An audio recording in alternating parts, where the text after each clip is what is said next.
When the UNH hockey team last left their counterparts from Boston University, the Terriers were a pile of scarlet and white, celebrating their just-earned berth into the Frozen Four.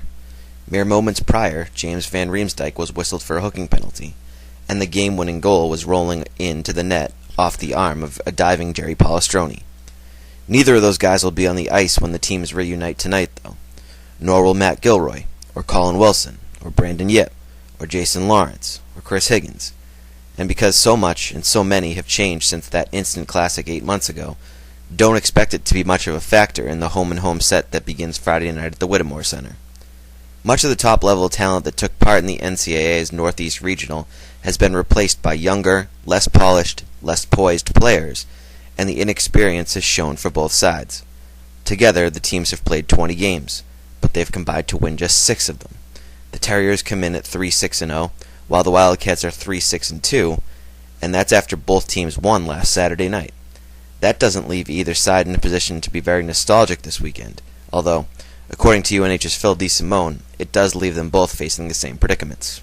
Pretty similar to us, like we're both pretty young teams, but have a lot of potential and have a lot of room to grow, and have two solid goaltenders. I think it's going to be like an up and down game, pretty offensive game, but I guess it's just going to come down to who does little things better and right, for 60 minutes on both nights.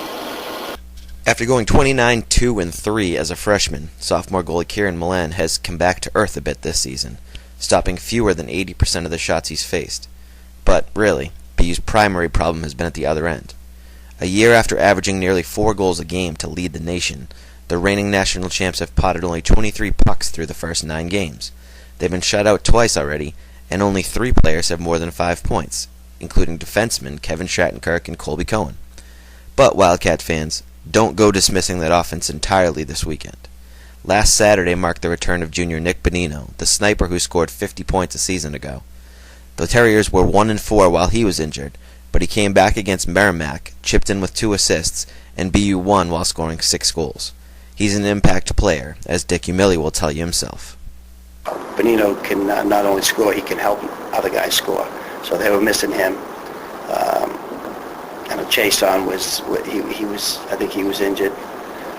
So they've had a couple of injuries. Got to give them a break on that end of it. But they're a good team. Despite all the changes, the UNH coach said he's not planning to change anything about his approach to BU.